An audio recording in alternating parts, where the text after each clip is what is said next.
Okay, ఇక్కడ వచ్చేసి నిన్న ఎక్కడ వరకు చెప్పుకున్నాం, ఫిల్టర్స్ అయిపోయాయి కదా.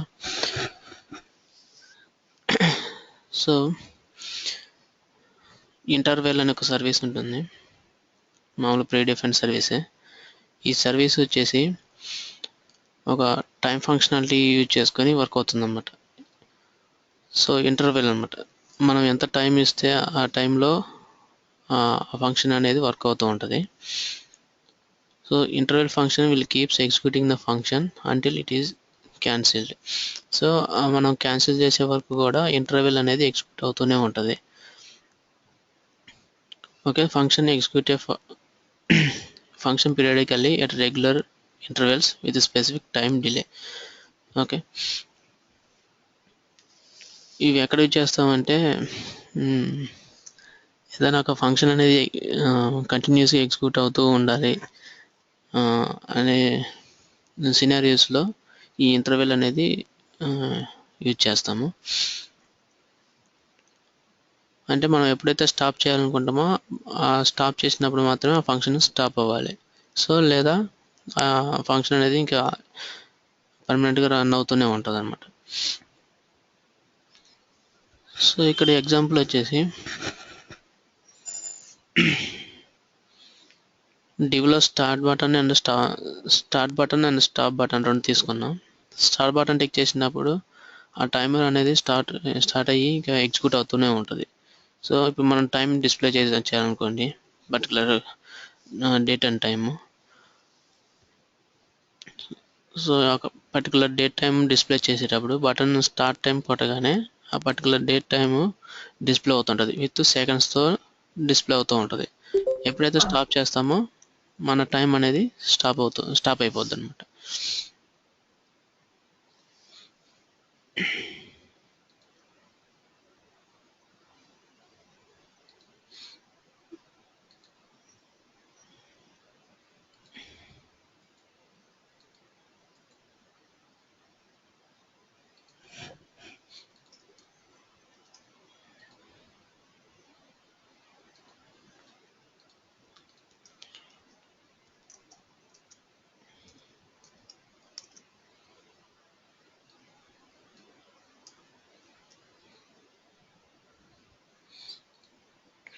ఓకే, ఇక్కడ వచ్చేసి మామూలుగా డివ్ ట్యాగ్లో 2 బటన్స్ తీసుకున్నాం. ఓకే, ఇక్కడ ఎన్జీ బైండ్ వచ్చేసి మనం డేట్ విత్ సెకండ్స్తో పాటు డిస్ప్లే అవుతుంటుంది బటన్ స్టార్ట్ కొట్టగానే. సో ఆ స్టార్ట్ ఫంక్షన్ వచ్చేసి మనకి ఇక్కడ ఈ స్టార్ట్ టైమర్ అనే ఫంక్షన్ కాల్ అవుతుంది. స్టార్ట్ టైమర్ ఫంక్షన్ కాల్ అవ్వగానే okay, scope dot message equal to timer started అని వస్తుంది. ఓకే, మెసేజ్ స్టార్ట్ అయిన తర్వాత ఇక్కడ స్కోప్ డాట్ టైమర్ వచ్చేసి ఇక్కడ ఇంటర్వెల్ అనే ఒక సర్వీస్ ఉంటుంది, ఇక్కడ యూజ్ చేసుకోవాలి. ఇది ఇక్కడ మన కంట్రోలర్లో కూడా యూజ్ చేసుకోవాలి. మనం ఇక్కడ కంట్రోలర్లో ఏవే సర్వీస్ అయితే యూజ్ చేస్తామో ఆ సర్వీసులన్నీ కూడా ఇక్కడ ఈ ఫంక్షన్లో యూజ్ చేయాలి. ఇక్కడ మనం డిక్లేర్ చేస్తేనే ఇందులో యూజ్ చేసుకోవచ్చు. ఓకే, అదర్వైజ్ మనకి ఈ కోడ్ అనేది ఎగ్జిక్యూట్ అవ్వదు. సో ఇక where time equal to filter of date new date. ఇక్కడ ఈ డేట్ అనేది ఈ ఫార్మాట్లో తీసుకున్నమాట, అవర్స్, మినిట్స్ అండ్ సెకండ్స్తో పాటు డిస్ప్లే అవుతుంటుంది. ఈ ఫిల్టర్ ఇది కూడా ఒక ప్రీ డిఫైన్డ్ సర్వీస్ ఫిల్టర్ అనేది. ఆ ఫిల్టర్ సర్వీస్ యూజ్ చేసి ఈ డేట్ అనేది ఈ ఫార్మాట్లో డిస్ప్లే చేస్తాను, ఈ వేరియబుల్లోకి వస్తుంది. ఆ వేరియబుల్లో ఉన్నదాన్ని ఈ మెసేజ్ అనే ఓకే ఈ డివ్ ట్యాగ్లో టైమర్ టికెట్ అని చెప్పేసి మనకు టైం డిస్ప్లే అవుతూ ఉంటుంది. ఓకే, ఇది కంటిన్యూస్గా ఇంకా వర్క్ అవుతూనే ఉంటుంది. ఇక్కడ టైం ఇంటర్వెల్ ఎక్కడ తీసుకున్నాం, ఇక్కడ 1000 తీసుకున్నాం. ఓకే, ఫంక్షన్ ఇక్కడ స్టార్ట్ అయింది. ఓకే, ఇక్కడ ఫంక్షన్ ఎండ్ అయింది. ఎండ్ అయిన తర్వాత ఇక్కడ కామా పెట్టి మళ్ళీ 1000 ఇచ్చాం. ఇంటర్వెల్ సర్వీస్లో ఫంక్షన్ స్టార్ట్ అయింది. ఓకే, ఇంటర్వెల్లోనే కామా 1000 అని ఇచ్చాము. 1000 ఇస్తే సెకండ్ అనమాట. ఒక సెకండ్కి 1000 అనమాట. ఈ మిల్లీ సెకండ్స్లో తీసుకుంటుంది. Okay, initialise the timer to run every 1000 milli seconds, that is 1 second. మనం ఎన్ని థౌజండ్స్ ఇస్తే అన్ని సెకండ్స్లో ఈ టైమర్ అనేది మనకి అప్డేట్ అవుతూ ఉంటుంది అన్నమాట.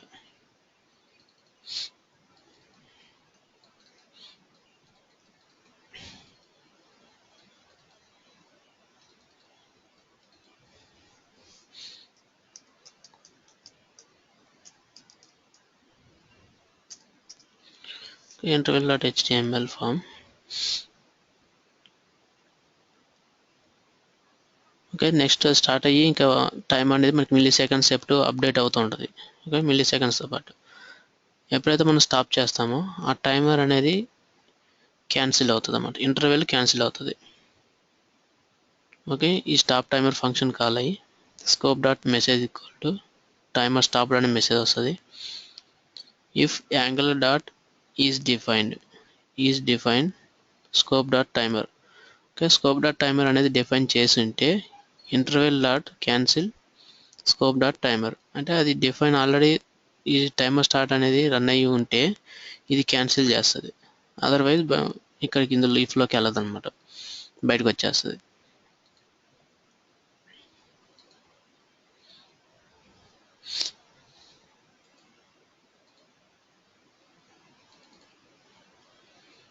Okay, start timer.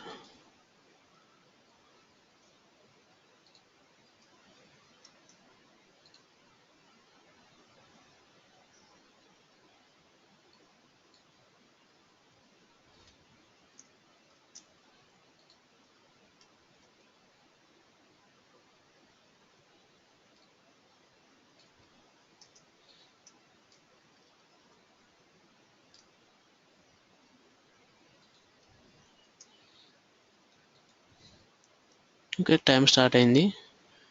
ఈ ప్రజెంట్గా 8:35, 56, 57 ఇలా సెకండ్స్తోని మనకి డిస్ప్లే అవుతూ ఉంది.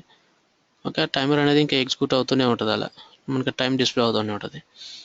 సో ఎప్పుడైతే మనం టైం స్టాప్ చేయాలనుకున్నాం అనుకోండి, స్టాప్ టైమర్ అంటే చేయగానే ఈ ఇంటర్వెల్ అనేది క్యాన్సిల్ అవుతుంది. ఇక్కడ ఇంటర్వెల్ సర్వీస్ ఉంది కదా, ఈ సర్వీస్ క్యాన్సిల్ అవుతుంది. ఓకే, క్యాన్సిల్ మెథడ్ ఇచ్చేసి స్కోప్ డాట్ టైమర్ అంటే ఈ స్కోప్ డాట్ టైమర్ ఫంక్షన్ అనేది క్యాన్సిల్ అవుతుంది. Okay, stop timer. Okay, timer stop.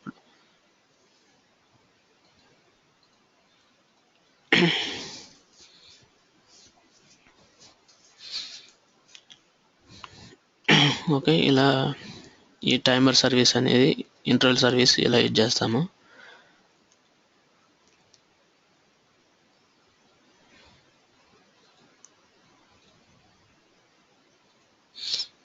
And next location service. Location service passes the URL in the browser address bar and makes the URL available to your application. So మీకు నేను ఒక example చూపించాను food రిపోర్ట్స్లో. Okay, మనం login అవ్వగానే అంటే suppose ఒక button tick చేయగానే ఏ ఫామ్కి అయితే రీడైరెక్ట్ అవ్వాలో ఆ ఫామ్ యొక్క రీడైరెక్షన్ URL అనేది రీడైరెక్ట్ అవ్వటానికి లొకేషన్ అనేది సర్వీస్ యూజ్ చేస్తాం. Okay, location dot path. Okay, location dot పాత్లో మనం ఏ పేజ్కి అయితే రీడైరెక్ట్ అవ్వాలో ఆ URL ఇక్కడ ఇస్తాం. ఈ URL ఏమో మనకి రూటింగ్లో డిఫైన్ చేసి ఉంచుకుంటాం. సో దానికి రీడైరెక్ట్ అవుతుంది అనమాట.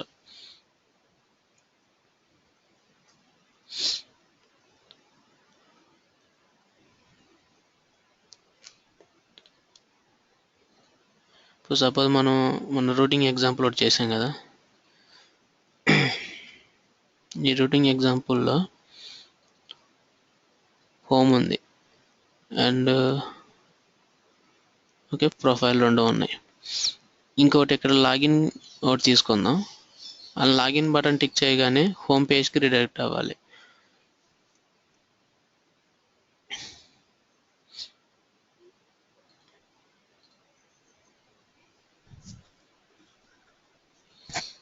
ఓకే, లొకేషన్ డాట్ పాత్ ఇచ్చేసి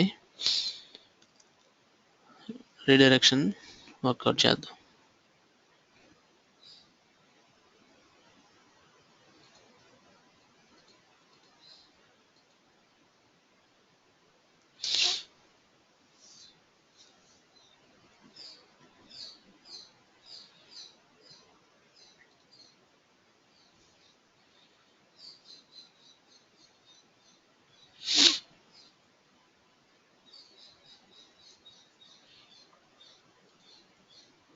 ఓకే, ఇక్కడ లాగిన్ నోట్ పెడదాం, template.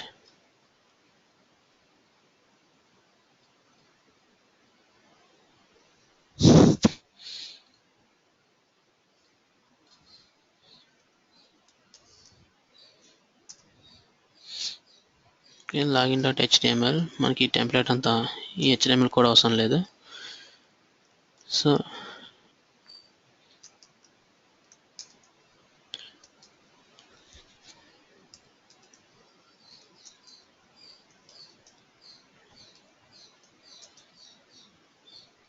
First row, first column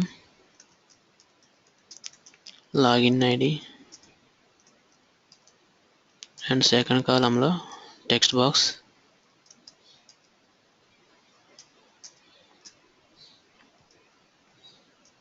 type equal text and ng model equal to login id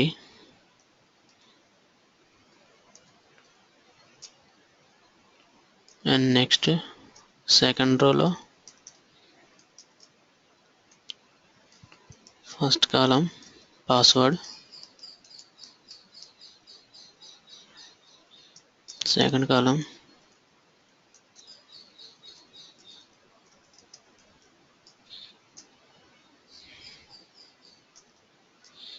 password,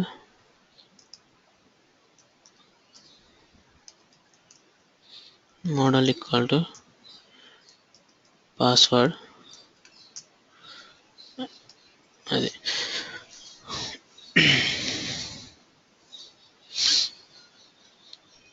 okay, next ఇంకొక రో తీసుకొని ఆ రోలో button, okay, login button td call span equal to 2.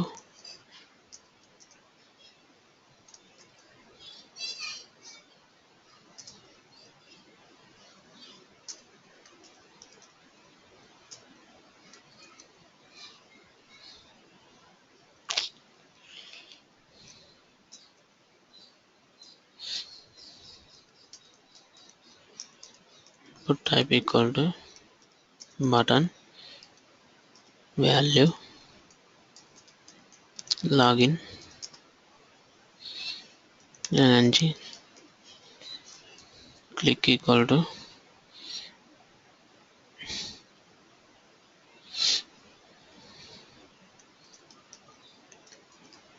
user login అనే function. Okay, login form template అనేది create అయిపోయింది. So మనకి page open అవ్వగానే ఫస్ట్ లాగిన్ పేజ్ డిస్ప్లే అవ్వాలి. ఓకే, డిస్ప్లే అవ్వాలంటే ఇక్కడ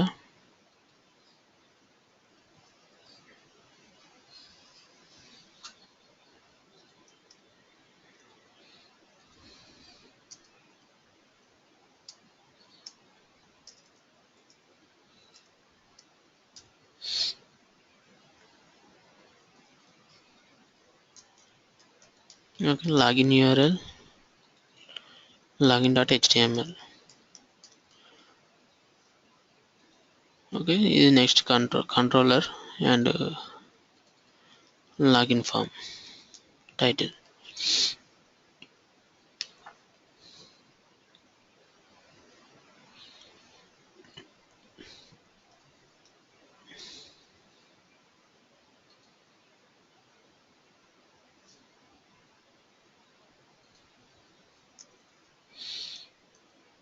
ఇక్కడ మన కంట్రోలర్లో ఫంక్షన్ రాసుకుంటాం ఇప్పుడు.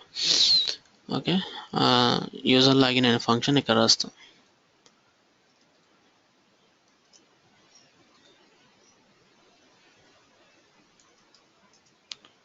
scope dot user login equal to function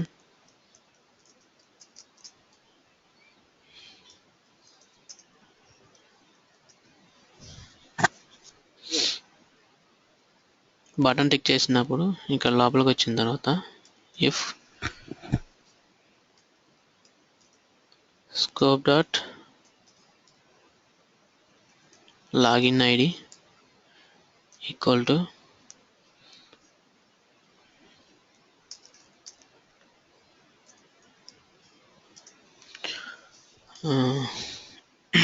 login ID వచ్చేసి అంటే మనం ఇక్కడ ఏ user name and password already ఇక్కడ ప్రొవైడ్ చేస్తే అంటే మనం ఇక్కడ ఇచ్చిన దాంతో మ్యాచ్ అవ్వాలన్నమాట. సో నేను ఇక్కడ అడ్మిన్ అనే యూజర్ నేమ్ అంటే login ID and scope dot password equal to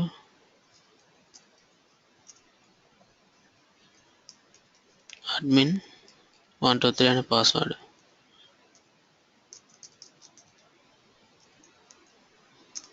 okay, user name admin and password admin 123 అని ఇచ్చి సబ్మిట్ చేయగానే ఈ క్రెడెన్షియల్స్తోని చెక్ చేసుకోవాలి మనం ఇచ్చింది కరెక్ట్ అయినా కాదా అని. ఓకే, ఈ లాగిన్ ఐడి ఓకే ఈ లాగిన్ ఐడి అనమాట. ఇందులో ఉన్న టెక్స్ట్ని ఈ ng మోడల్ యూజ్ చేసి ఈ వేరియబుల్లో సేవ్ చేస్తుంది. ఓకే, బైండ్ చేసుకుంటుంది. బైండ్ చేసుకున్న దాన్ని ఈ స్కోప్ వేరియబుల్ ఉన్న లాగిన్ ఐడితోని ఓకే ఇక్కడ మనం టెక్స్ట్ ఇచ్చాము దీంతో మ్యాచ్ అవ్వాలి. మ్యాచ్ అయ్యి అండ్ పాస్వర్డ్ కూడా ఇక్కడ ఇచ్చిన ఈ స్ట్రింగ్తో మ్యాచ్ అవ్వాలి. మ్యాచ్ అయితేనే ఈ లోపలికి వచ్చేసి మనకి అది రీడైరెక్షన్ అవ్వాలి. సో ఇక్కడ రీడైరెక్ట్ అవ్వాలంటే మనం లొకేషన్ అనే సర్వీస్ యూజ్ చేయాలి. లొకేషన్ సర్వీస్ని యూజ్ చేయాలంటే ఫస్ట్ కంట్రోలర్లో మనం ఆ సర్వీస్ని డిఫైన్ చేయాలి. ఓకే, లొకేషన్ అక్కడ డిఫైన్ చేయాలి. అక్కడ డిఫైన్ చేసిన తర్వాతనే మనం ఇక్కడ కోడ్లో యూజ్ చేసుకోవచ్చు. ఓకే, ఇక్కడ అన్నమాట కంట్రోలర్లో లొకేషన్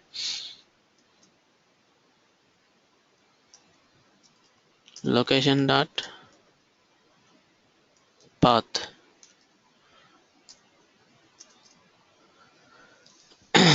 ఇప్పుడు మనకి ఏ పేజ్కి రీడైరెక్ట్ అవ్వాలి, నెక్స్ట్ లాగిన్ అయిన తర్వాత ఏ పేజ్కి రీడైరెక్ట్ అవ్వాలనేది ఇక్కడ మెన్షన్ చేస్తాం. ఫస్ట్ మనకి హోమ్ పేజ్కి వెళ్ళాలి కాబట్టి హోమ్ అనే URL ఇక్కడ ఇస్తాం. ఓకే, ఇక్కడ ఉన్న సేమ్ URL ఇక్కడ ఇస్తాం. ఆల్రెడీ ఇక్కడ రూటింగ్లో ప్రొవైడ్ చేసుకోవాలి. ఈ రూటింగ్స్ అనేది ప్రొవైడ్ చేసుకున్న తర్వాతనే మనం ఇక్కడ ఇవ్వగలం. ఓకే, ఒకవేళ మనం రాంగ్ క్రెడెన్షియల్స్ ఇస్తే మనకి ఎర్రర్ రావాలి. Okay, alert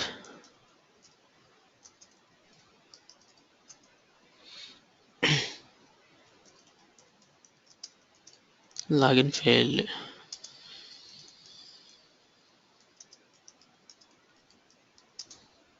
okay, please try again అనేది మనకి అలర్ట్ రావాలి.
ఓకే, లాగిన్ టిక్ చేయగానే లాగిన్ కంట్రోలర్ వచ్చింది.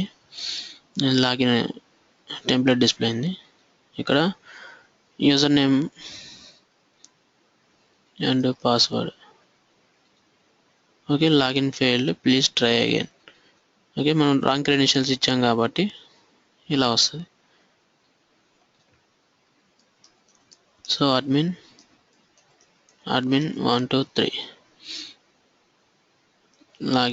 లాగిన్ టిక్ చేయగానే ఓకే ఈ హోమ్ పేజ్కి రీడైరెక్ట్ అయింది. సో ఇలా మనం ఈ లొకేషన్ అండ్ సర్వీస్ అనేది యూజ్ చేయాలి.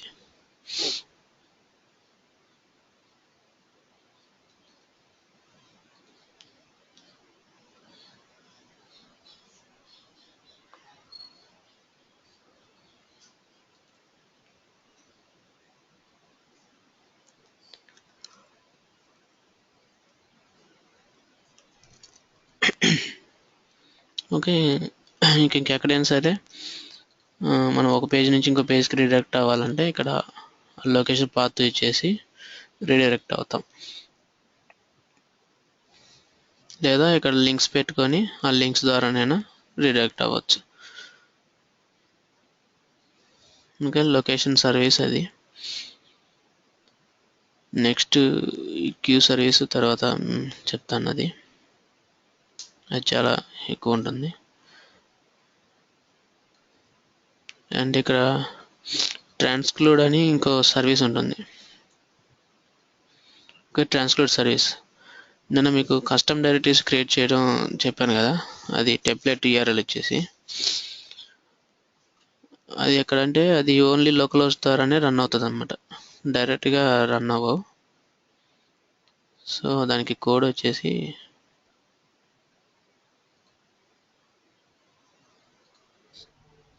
సార్ హలో చెప్పండి. సార్ ఒక డౌట్ సార్, మీరు లాగిన్ ఐడిలో లాగిన్ ఐడి అండ్ పాస్వర్డ్ కన్ఫైన్గా ఇచ్చారు కదా, అంటే couple of login IDs passwords use చేయాలంటే ఎలా ఇవ్వాలి సార్?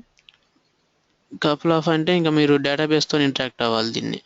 ఇక్కడేమో జస్ట్ ఓన్లీ ఫిక్స్డ్ ఇచ్చాను కదా, స్టాటిక్గా ఇచ్చాను. మీరు రియల్ టైంలో చేసేటప్పుడు ఏమవుతుందంటే ఇక్కడ ఇచ్చిన స్ట్రింగ్ ఉంది కదా, ఇది డేటాబేస్లో ఉన్న లాగిన్ ఐడితో కంపేర్ చేసుకుంటుంది. ఓకే, ఇది ఇప్పుడు నేను ఓన్లీ స్టాటిక్గా ఇచ్చాను. మీరు రియల్ టైంలో చేసేటప్పుడు డేటాబేస్లో ఉన్న వాటితో కంపేర్ చేసుకొని లాగిన్ అవుతారు. ఓకే, మామూలుగా మీకు జావా ఐడియా ఉంది కదా, మీకు డేటాబేస్ కూడా MySQL ఓరాకిల్ యూజ్ చేస్తారు కదా, సో దాంతో మీరు కంపేర్ చేసుకోవచ్చు. ఓకే, అది తర్వాత మీకు డేటాబేస్ ఎలా ఇంటరాక్ట్ అవ్వాలనేది కూడా చెప్తాను తర్వాత క్లాసెస్లో, అప్పుడు చేద్దరు కానీ. Okay sir.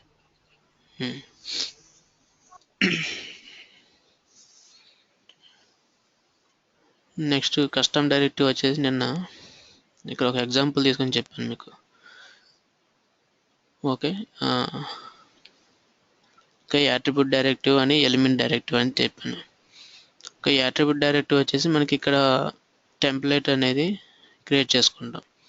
ఓకే, ఇక్కడ ఓన్లీ టెంప్లెట్స్ మనం క్రియేట్ చేసుకుంటాం, మన ఎలిమెంట్స్ అనేది ఇక్కడ డిఫైన్ చేసుకుంటాం. సో ఏదైనా ఒక వేరే ఆల్రెడీ ప్రీ డిఫైన్డ్ టెంప్లెట్ ఉందనుకోండి, అది డిస్ప్లే చేయాలంటే టెంప్లెట్ యూఆర్ఎల్ తీసుకుంటాం. టెంప్లెట్ యూఆర్ఎల్ తీసుకొని ఆ టెంప్లెట్ ఎక్కడ ఉందో ఆ పాత్ ఇక్కడ ప్రొవైడ్ చేస్తాం టెంప్లెట్ యూఆర్ఎల్లో. దానికి వచ్చేసి ఈఏ అనే రిస్ట్రిక్షన్ యూజ్ చేయాలి. ఈఏ అంటే మనకి ఎలిమెంట్ అండ్ యాట్రిబ్యూట్. అంటే ఇక్కడ ఈ టెంప్లెట్లో హోమ్ టెంప్లెట్లో ఉన్న, ఓకే ఇక్కడ వ్యూస్లో హోమ్ ఉంది, ఇందులో ఉన్న యాట్రిబ్యూట్స్ అంటే మనకి ఈ స్టైల్స్, ఈ తర్వాత ఈ టైప్ బటన్స్, ఇవన్నీ కూడా తర్వాత ఎన్జీ క్లిక్ ఈవెంట్ కూడా మనకి వర్క్ అవ్వాలి కాబట్టి యాట్రిబ్యూట్స్ అనమాట ఏ. సో అవి కూడా వర్క్ అవ్వాలి కాబట్టి ఈ అని రెండు యూజ్ చేయాలి. Okay, return restriction EA template URL వచ్చేసి మనకి ఆ టెంప్లెట్ ఎక్కడ ఉందో ఆ పాత్ ఇవ్వాలి. ఇచ్చిన తర్వాత మనకి రిమైనింగ్ ఫంక్షనాలిటీ మనకి కంట్రోలర్లో రాసుకుంటాం అనమాట. ఈ మై ఫంక్షన్ అనేది ఇక్కడ హోమ్ పేజ్లో ఇక్కడ ఉంది చూడండి, ఈ టెంప్లెట్లో ఉన్నదాన్ని ఇక్కడ ఈ కంట్రోలర్లో ఎగ్జిక్యూట్ చేస్తున్నాం. ఓకే, టెంప్లెట్ ఉన్నది వేరే దగ్గర, కానీ కంట్రోలర్లో వర్క్ అయ్యేది మాత్రం ఇక్కడ వర్క్ అవుతుంది. ఓకే, ఈ డైరెక్టివ్ అనేది ఈ రిటర్న్ కీవర్డ్ ఎలాగైనా డిఫైన్ చేయొచ్చు, లేదా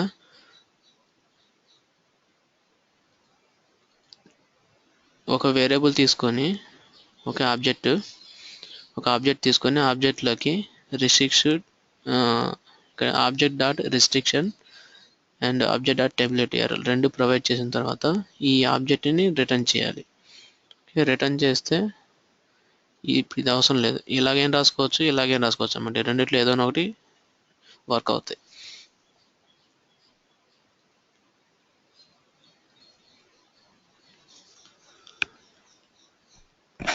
ఓకే, ఒకసారి ఇది రన్ చేస్తే మనకి ఓకే ఇది హోమ్ పేజ్లో ఉన్నది.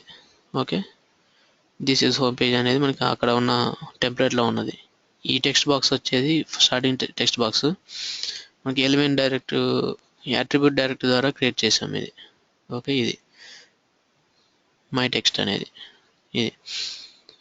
ఓకే, తర్వాత ఇదేమో టెంప్లెట్ మన హోమ్ టెంప్లెట్లో ఉన్నదంతా వచ్చి ఇక్కడ డిస్ప్లే అయింది.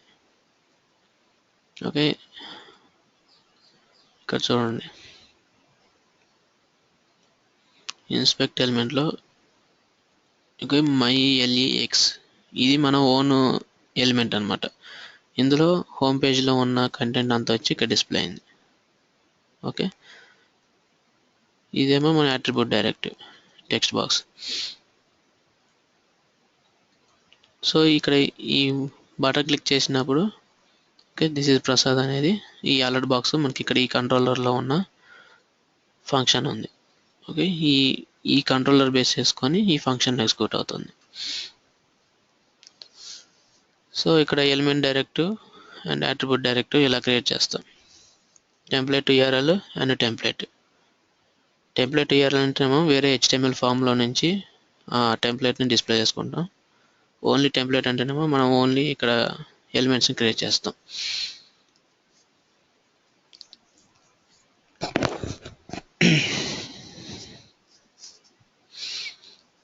నెక్స్ట్ ఇందులో అప్లై డైజెస్ట్ అని రెండు ఉంటాయి. Apply digest and watch 3 functions ఉంటాయి, ప్రీ డిఫైన్డ్ ఫంక్షన్స్.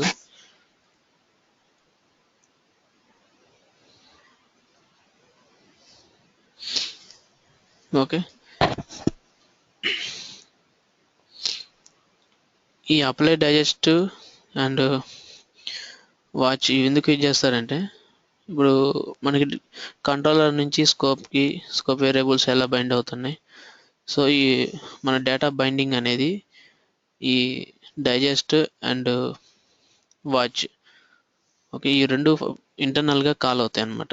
ఇప్పుడు మనం ఏదైనా స్కోప్ వేరియబుల్కి కంట్రోలర్ నుంచి డేటాని అసైన్ చేసినప్పుడు కానీ లేదా వ్యూలో ఏదైనా స్కోప్ వేరియబుల్ని చేంజ్ చేస్తున్నా కానీ మనకి ఎమ్మటే అక్కడ చేంజ్ చేసిన వాల్యూ అనేది మనకి డిస్ప్లే అవుతుంది కదా. సో ఇవి AngularJS అనేది ఇంటర్నల్గా కాల్ చేసుకుంటుంది.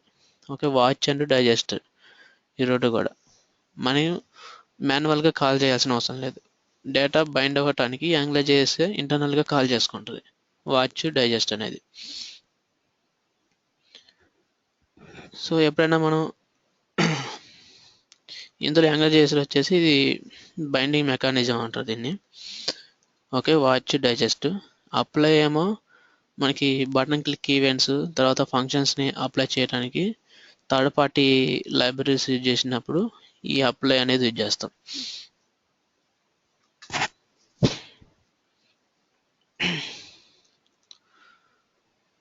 ఓకే, మనకి ఇంటర్నల్గా AngularJS అనేది వాచ్ డైజెస్ట్ మనకి అప్లై చేస్తుంది అన్నమాట. మనం మాన్యువల్గా కాల్ చేసి డేటాను బైండ్ చేయాల్సిన అవసరం లేదు. సో కొన్ని టైమ్స్లో మాత్రం మనం ఈ అప్లై డైజెస్ట్ వాచ్ను డైజెస్ట్ రెండు యూజ్ చేయాల్సి ఉంటుంది.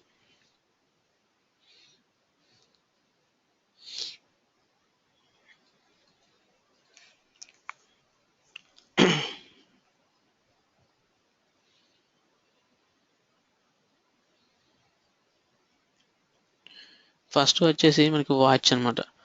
వాచ్ ఫంక్షన్ ఏం చేస్తుందంటే మన స్కోప్ వేరియబుల్స్ ఉంటాయి కదా, ఆ స్కోప్ వేరియబుల్స్ని మనం ఏదైనా ఒక వాల్యూని చేంజ్ చేస్తున్నా అప్డేట్ చేస్తున్నా దాంట్లోకి స్కోప్ వేరియబుల్కి వాల్యూని అసైన్ చేస్తున్నా ఆ స్కోప్ వేరియబుల్స్ని వాచ్ చేస్తూ ఉంటుంది అనమాట. అంటే మనం చేంజ్ చేసే వాల్యూస్ని ఎప్పుడు అది వాచ్ చేస్తూ ఉంటుంది.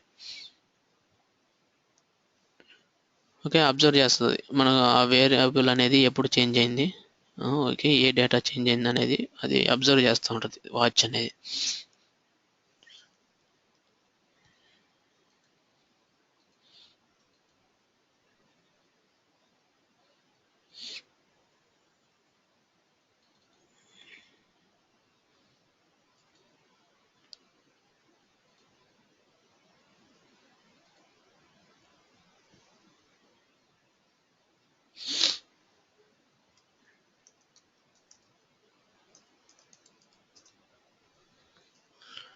ఓకే, వాచ్ ఎగ్జాంపుల్ వచ్చేసి ఈ URL తీసుకోవాలి మనం. ఇక్కడ సపోజ్ ఇక్కడ ఒక స్కోప్ వేరియబుల్ ఉంది, దాన్ని మనం బటన్ టెక్స్ట్ బాక్స్కి అసైన్ చేస్తున్నాం కంట్రోలర్ నుంచి. ఓకే, అది టెక్స్ట్ బాక్స్లో ఉన్న వేరియబుల్ని, టెక్స్ట్ బాక్స్లో ఉన్న వాల్యూని ఎన్నిసార్లు చేంజ్ అయిందో మనకి కౌంటింగ్ కావాలనుకోండి. ఆ కౌంటింగ్ వచ్చేసి మనం వాచ్ యూజ్ చేసి ఎన్నిసార్లు చేంజ్ అయిందో ఆ స్కోప్ వేరియబుల్ మనం డిస్ప్లే చేసుకోవచ్చు అనమాట. ఓకే, ఇక్కడ బాడీలో వచ్చేసి input type text box and ng model, suppose name అనుకోండి, ఇక్కడ డిస్ప్లే అయ్యేది name. Name span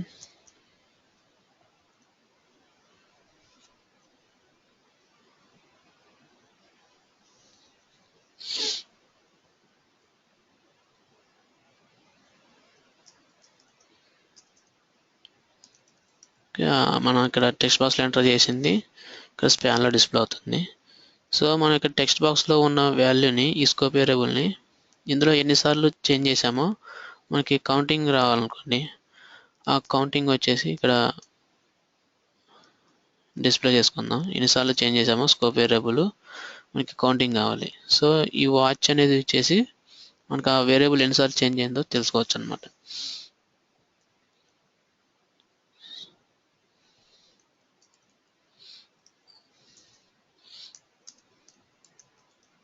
change count వచ్చేసి ఇక్కడ కౌంట్ వేరియబుల్ ఒకటి తీసుకుందాం. ఈ కౌంట్ వేరియబుల్లోకి ఎన్నిసార్లు చేంజ్ అయిందో ఆ కౌంట్ మనకి ఇక్కడ ఈ కౌంట్ వేరియబుల్ డిస్ప్లే అవుతుంది. సో నెక్స్ట్ ఇక్కడ స్క్రిప్ట్ తీసుకొని where app equal to angular dot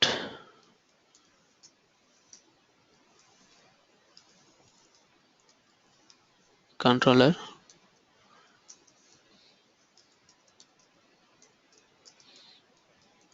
function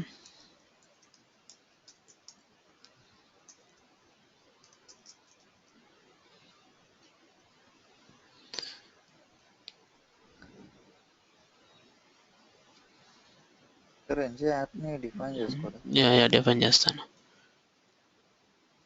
ఇక్కడ యాప్ పెట్టబోయి ఇది పెట్టాను.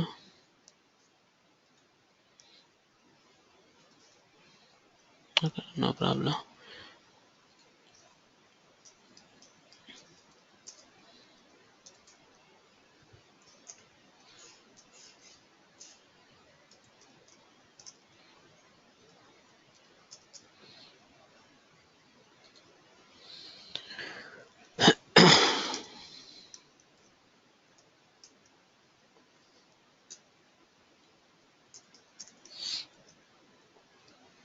ఓకే, ఇక్కడ వచ్చేసి ng app equal to my app and body controller equal to controller. Okay, application model create చేసాము and controller create చేసాం.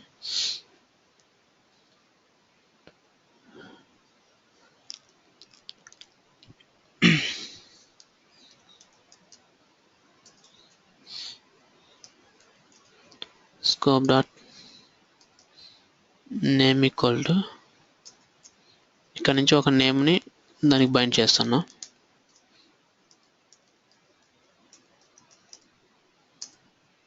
Java script అని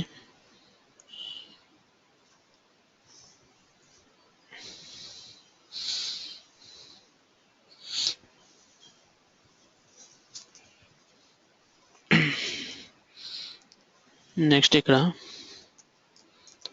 scope dot మనకి count variable ఉంది కదా, ఫస్ట్ కౌంట్ వేరియబుల్కి 0 అంటే స్టార్టింగ్ 0 వాల్యూ ఉంటుంది. తర్వాత మనం ఎన్నిసార్లు చేంజ్ చేసామో అన్నిసార్లు కౌంటింగ్ అనేది మనకి చేంజ్ అవుతుంటుంది అన్నమాట, కౌంట్ వాల్యూ. సో ఇక్కడ scope dot watch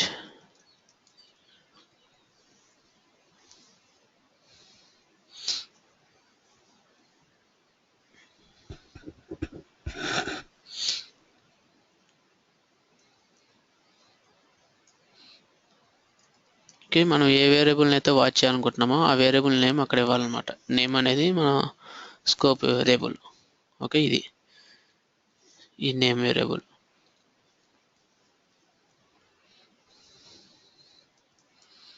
next function new value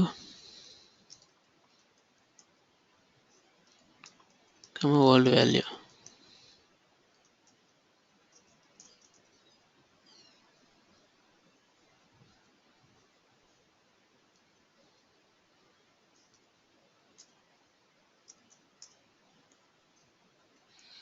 next ఇక్కడ scope dot count equal to scope dot count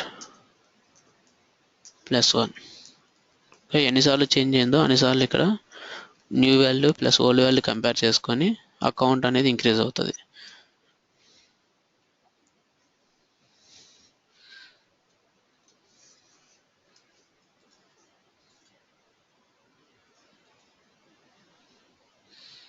starting మనకి ఇక్కడ ఆల్రెడీ టెక్స్ట్ బాక్స్లో వాల్యూని అసైన్ చేసాం కాబట్టి 1 వచ్చింది ఇక్కడ. ఓకే, ఇక్కడ ఏం లేకపోతే మాత్రం ఇప్పుడు ఆల్రెడీ చేంజ్ చేస్తున్నాం కదా, ఇక్కడ 2 టైమ్స్ వచ్చింది. ఓకే, సెకండ్ డిస్ప్లే అయింది. ఓకే, ఇక్కడ మనం ఎన్నిసార్లు అయితే మనం ఇక్కడ కీబోర్డ్లో టైప్ చేస్తామో అన్నిసార్లు ఇక్కడ చేంజ్ అవుతూ ఉంటుంది అన్నమాట. ఓకే, మన కీబోర్డ్లో బటన్ ప్రెస్ చేసిన ప్రతిసారి అక్కడ స్కోప్ వేరియబుల్ అనేది చేంజ్ అవుతూ ఉంటుంది. ఓకే, ఇన్నిసార్లు చేంజ్ చేశాను అనమాట అందులో.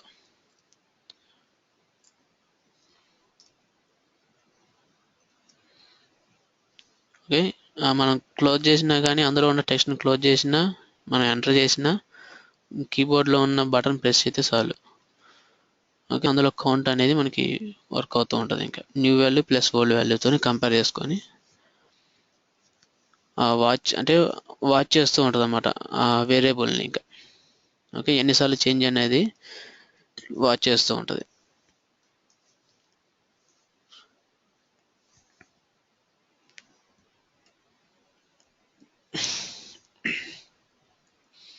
ఓకే, వాచ్ ఎగ్జాంపుల్ వచ్చేసి ఇది. Next digest function. ఈ డైజెస్ట్ ఫంక్షన్ వచ్చి ఏం చేస్తుంది అంటే మనకి డేటా బైండింగ్ ఉంటుంది కదా, ఆ డేటా బైండింగ్ స్కోప్ నుంచి ఇప్పుడు కంట్రోలర్ నుంచి మనకి ఇక్కడ టెక్స్ట్ బాక్స్ అసైన్ చేసాం వాల్యూ. ఓకే, అలాగే ఇక్కడ టెక్స్ట్ బాక్స్లో మాడిఫై చేసింది ఇక్కడ మనకి ఈ వేరియబుల్లో డిస్ప్లే అవుతుంది. సో అలా డిస్ప్లే అవుతుందంటే యాంగ్లర్.js అనేది డిఫాల్ట్గా అంటే ఇంటర్నల్గా ఈ డైజెస్ట్ ఫంక్షన్ అనేది కాల్ అవుతుంది డేటా బైండింగ్కి. సో డేటా బైండ్ చేసుకోవడానికి డైజెస్ట్ అనేది యూజ్ చేసుకుంటూ ఉంటుంది ఇంటర్నల్గా. సో ఎప్పుడైనా మనం స్కోప్ వేరియబుల్స్ని అప్డేట్ చేయాలనుకోండి, ఓకే, కంట్రోలర్ నుంచి మన వేరియబుల్కి. సో అప్డేట్ చేయాలనుకుంటే కొన్ని టైమ్స్లో ఏంటంటే అప్డేట్ అవ్వవు. ఓకే, అది ఏ టైమ్స్లో అంటే మనం బటన్ క్లిక్ ఈవెంట్స్ లేదా అజాక్స్ కాల్స్ మనం డేటాబేస్ నుంచి అజాక్స్ యూజ్ చేసి బైండ్ చేసుకుంటాం డేటా. సో అలాంటి టైంలో ఒక్కోసారి డేటా అప్డేట్ అవ్వదు. సో మనకి ఆ డేటా అనేది అప్డేట్ అవ్వాలంటే కరెక్ట్గా ఈ డైజెస్ట్ ఫంక్షన్ అనేది యూజ్ చేసుకోవాలి.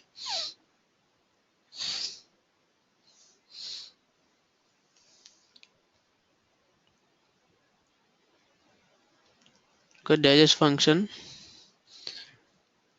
ఎప్పుడు మనకి చెక్ చేస్తూ ఉంటుంది ఆ స్కోప్ వేరియబుల్ చేంజ్ అయిందా లేదా అని చెక్ చేసుకుంటుంది.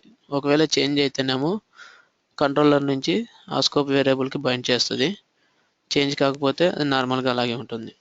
ఒకవేళ స్కోప్ ఇక్కడ ఈ వేరియబుల్లో చేంజ్ చేసినా కానీ ఇక్కడ ఇమీడియట్గా అప్డేట్ అవుతుంది అన్నమాట ఆ డైజెస్ట్ ఫంక్షన్ యూజ్ చేసుకొని. ఓకే, మనకి AngularJS అనేది ఇంటర్నల్గా కాల్ బ్యాక్ అనే ఫంక్షన్ కాల్ అవుతుంది అన్నమాట. చేంజ్ కాల్ బ్యాక్ అనే ఫంక్షన్ కాల్ అయ్యి మనకి న్యూ వాల్యూ అప్డేట్ అవుతుంది.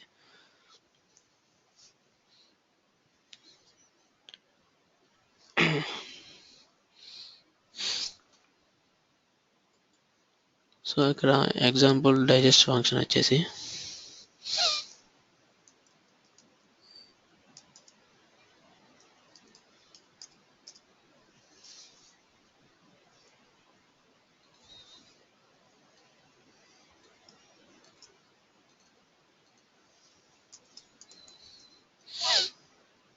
Okay digest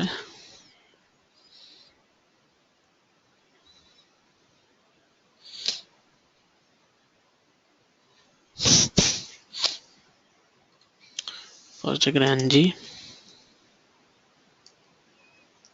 app equal to my app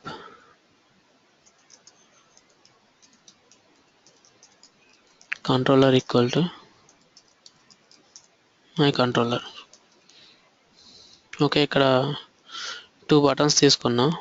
ఒకటేమో ng click button, ng click event ఇచ్చేసి మన డేటా అప్డేట్ అవ్వాలి. ఇంకో బటన్కి ఏమో ఈవెంట్ లిజనర్ అనమాట. క్లిక్ ఈవెంట్ లిజనర్స్ ఉంటాయి కదా, ఆ లిజనర్స్ అప్లై చేసి మనకి డేటా బైండ్ చేయడం అనమాట. ఇలా లిజనర్స్ యూజ్ చేసినప్పుడు డేటా బైండ్ అవ్వదు ఒక్కోసారి. సో మనం అలాంటి టైంలో ఈ డైజెస్ట్ అనేది యూజ్ చేస్తాం.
ఇక్కడ 2 బటన్స్ తీసుకుందాం.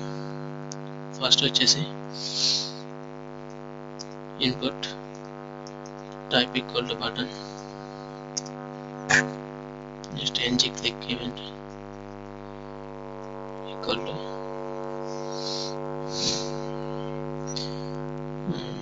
సపోజ్ ఇక్కడ మనం టైంని అప్డేట్ చేద్దాం.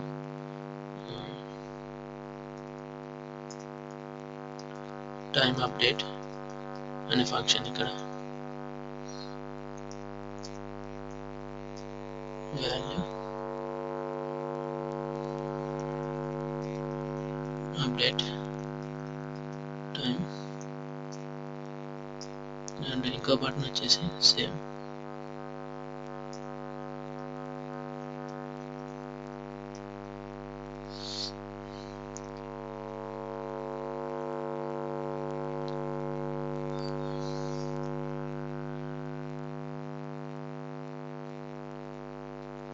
update time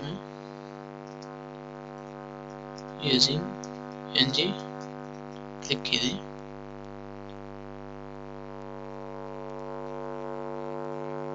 ఈ అప్డేట్ టైం 1 అనేది ఇంకొక మెథడ్ అనుకోండి. ఇక యాక్చువల్గా ఇక్కడ ng క్లిక్ ఈవెంట్ యూజ్ చేయాల్సిన అవసరం లేదు, మనం లిజనర్ ఈవెంట్ లిజనర్ యాడ్ చేస్తాం కాబట్టి ఇక్కడ ఈవెంట్ అవసరం లేదు. జస్ట్ మన బటన్ ఉంది ఇక్కడ. నెక్స్ట్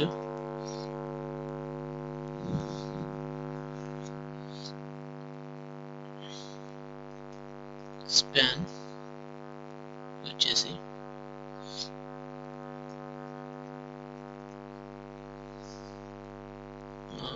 పర్టికులర్ డేట్ అనేది మనం డిస్ప్లే చేస్తున్నాం ఇక్కడ నుంచి.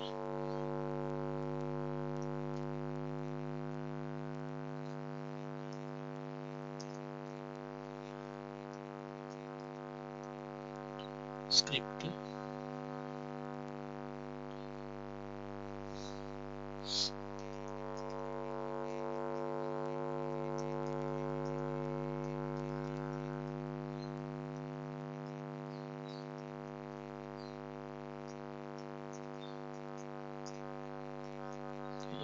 controller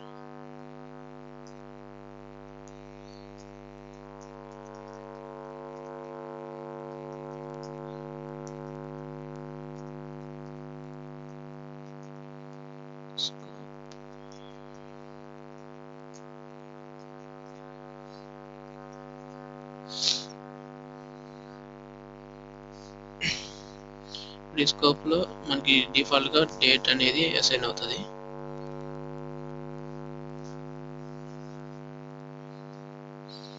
డిఫాల్ట్ గా స్కోప్ వేరియబుల్ డేట్ కి స్కోప్ డాట్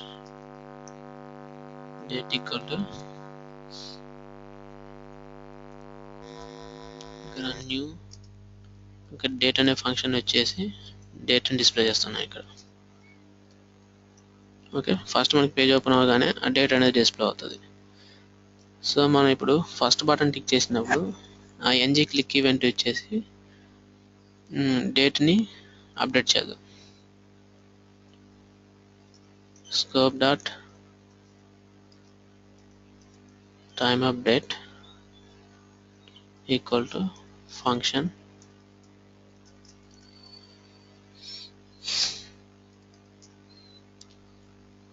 ఈ ఫంక్షన్లో మళ్ళీ సేమ్ ఇదే అప్లై చేస్తాం.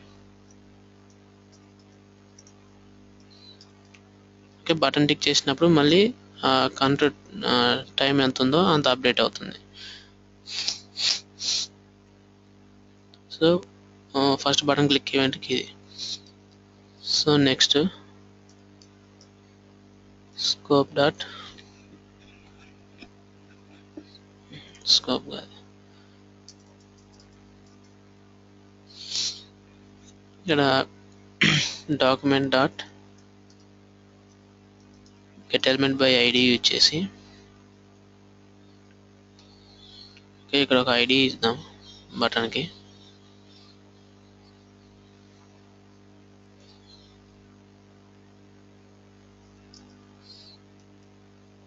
ID equal to update my time అనేది ఐడి దీనికి. ఓకే, ఈ ఐడి యూజ్ చేసి ఈ ఐడికి మనం ఈ బటన్కి ఈవెంట్ని ప్రొవైడ్ చేస్తున్నాం.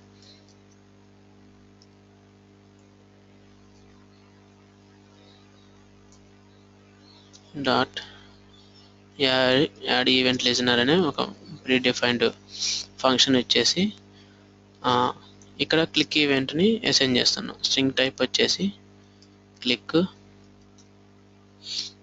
ఓకే, నెక్స్ట్ ఫంక్షన్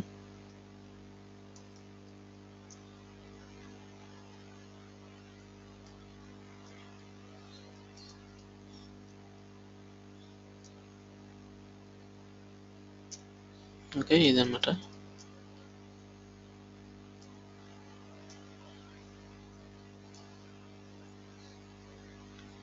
ఇప్పుడు ఇక్కడ మళ్ళీ స్కోప్ డాట్ డేట్ అని ఈ బటన్ టిక్ చేసినప్పుడు కూడా డేట్ అనేది మనకి ఇక్కడ అప్డేట్ అవ్వాలి.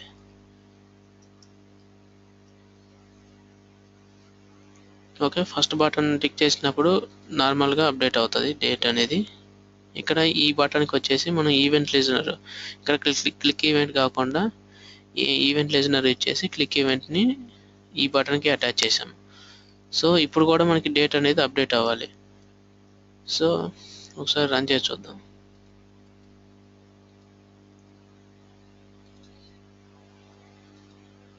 ఓకే, ఫస్ట్ మనకి డేట్ అనేది ఇక్కడ డిస్ప్లే అవుతుంది. యూజింగ్ ఎన్జీ క్లిక్ చేసి అప్డేట్ చేద్దాం. ఇక్కడ డేట్ అనేది అప్డేట్ అయింది. ఓకే, టిక్ చేసిన ప్రతిసారి అప్డేట్ అవుతుంది ఇక్కడ.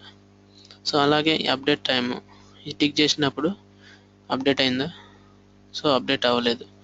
సో ఇలాంటి టైంలో మన స్కోప్ వేరియబుల్స్ని అప్డేట్ చేయడానికి స్కోప్ డాట్ డైజెస్ట్ అనే ఫంక్షన్ యూజ్ చేయాలి.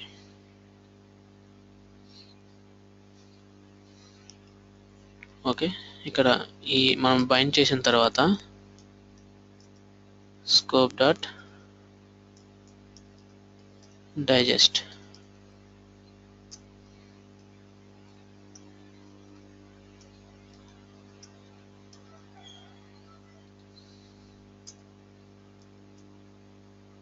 ఓకే ఫస్ట్ ఇది క్లిక్ చేసినప్పుడు మనకి అప్డేట్ అవుతుంది.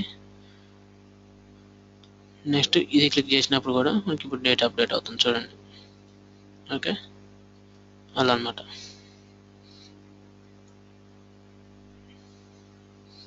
ఇక్కడ ఈ డేట్ ఫార్మాట్ వచ్చేసి మన ఫార్మాట్లో డిస్ప్లే చేసుకుందాం. డేట్ ఫార్మాట్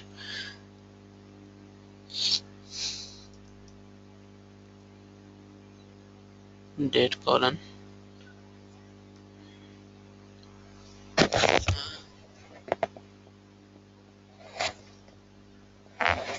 ఒక్క నిమిషం.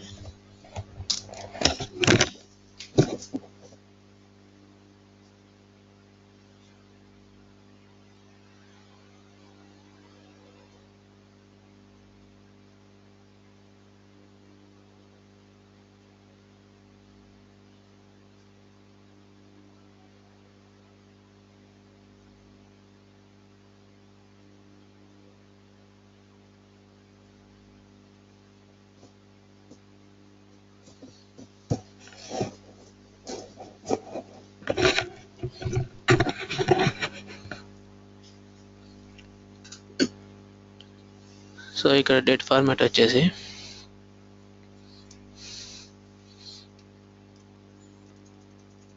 డేట్ ఫిల్టర్ చేస్తున్నా. ఇక్కడ డేట్ ఫస్ట్ మనకి మంత్ డిస్ప్లే అవ్వాలి. Hyphen and date hyphen year and plus hours and minutes seconds and seconds. Okay మనకి ఈ ఫార్మాట్లో డిస్ప్లే అవుతుంది అన్నమాట డేట్ అనేది.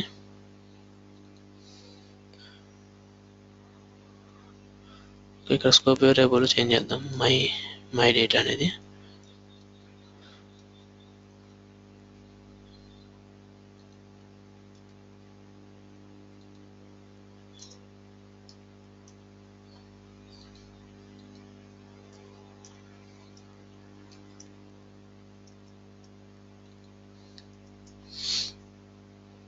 Okay first month 16th date 2016 9/22 అయింది. ఈ బటన్ క్లిక్ చేసినప్పుడు 13 seconds అయింది. ఇది క్లిక్ చేసినప్పుడు 43 seconds. ఓకే ఇలా అప్డేట్ అవుతుంది అనమాట. ఓకే డైజెస్ట్ ఫంక్షన్ వచ్చేసి మనం ఇలాంటి సినారియోస్లో యూజ్ చేస్తాం.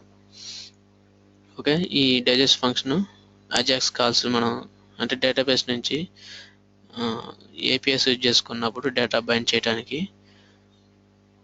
తర్వాత ఇలాంటి ఈవెంట్ లేజినెస్ యూజ్ చేసినప్పుడు ఈ డైజెస్ట్ ఫంక్షన్ యూజ్ చేస్తాం.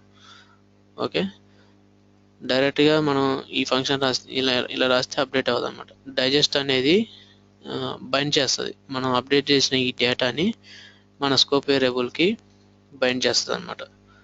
ఓకే డిఫాల్ట్గా ఇన్బిల్ట్గా ఓకే ఇంటర్నల్ ఈ డైజెస్ట్ ఫంక్షన్ కాల్ అవుతుంది యాంగ్లర్.js మనం నార్మల్గా డేటా బైండ్ చేసుకోవడానికి.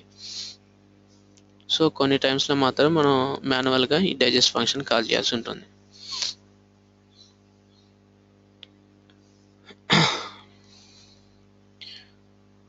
ఓకే ఈ అప్లై ఫంక్షన్ వచ్చేసి మీకు థర్డ్ పార్టీస్ లైబ్రరీస్ యూజ్ చేసినప్పుడు చెప్తాను. ఓకే వాచ్ డైజెస్ట్ మాత్రం ఈ రెండు చాలా ఇంపార్టెంట్.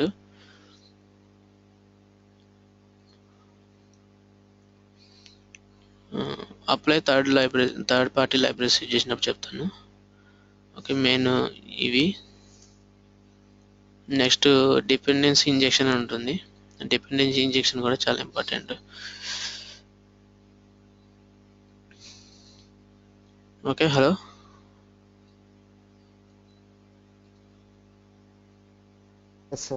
యా అర్థమైనయా డైజెస్ట్ వాచ్?